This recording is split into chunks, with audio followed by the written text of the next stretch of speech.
So Tucker and I had a little bit of a standoff. Tucker was not happy with me because I didn't allow him to continue to possess his guardian. I disagreed with him trying to get on the couch. I was asking the guardians like what rules he had, and it turns out he didn't really have a lot of rules. That's probably part of why he has this confusion.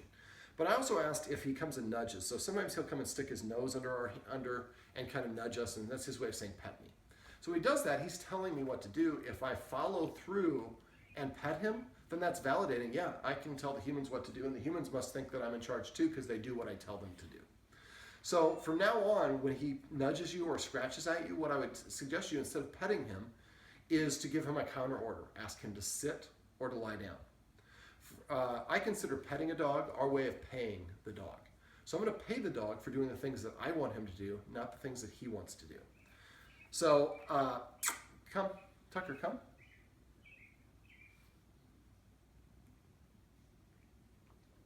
So if he won't come, I'm going to give him one halfway to get him started. Come. So the second that he touches the lips with the treat with his lips, he should hear the command word. Now, he's still a little bit uncertain, so I'm not going to try to pet him too much for this video. I'm just going to describe. I call this petting with a purpose. So next time that he nudges at you or scratches at you, you give him a counter order. As soon as he sits, I like to scratch him under their chin.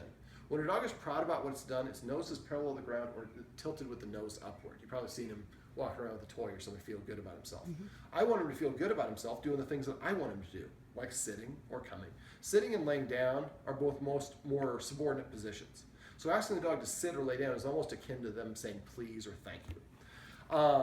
Now the other thing I do, it does is it helps the dog see, I can't tell the human what to do anymore. I can ask the human by paying tribute by sitting or laying down.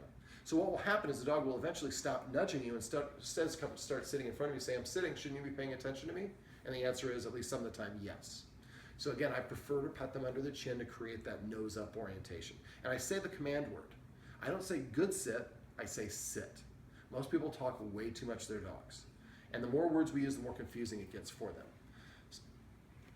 So if the dog is, after a while, like I said, the dog's going to adopt what I call desired behaviors and come and sit in front of you to ask. So once the dog does those sort of things, then we pet them and reward them for doing that. Now, if your dog doesn't know how to lie down on command, every time it comes over and lays at your feet, if you reach over and pet it and say down or crouch or whatever your word is, after a while, they'll do that on command because every time they achieve that position, they get a mini reward, we call it a reinforcer, and something good something good happens, or the reinforcer is a good thing, and then I hear a command word at the same time. If the timing is precise, then they put all those things together.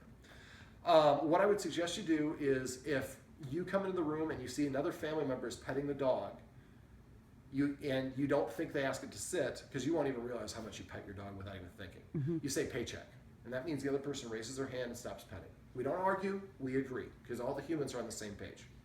And then immediately ask the dog to sit or lie down again. And then as soon as it sits, we pet it and say sit. Now after we pet it and say sit, then if we want to continue petting the dog for an hour, we can.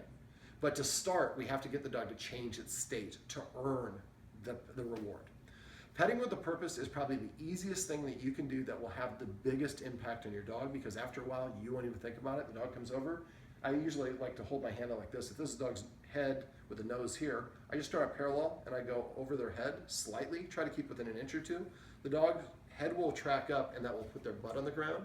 As soon as their butt's on the ground, I lower it, let them lick the treat off my hand, and I say the word sit at the same time. After a while, you'll be able to do that hand motion while you carry on a conversation with a human simultaneously, and you're having two conversations. This, like I said, it teaches the dog I have to ask something from the human. And every time that you do this, it's a mini dog training session that you do without even spending any time or thought or effort at it.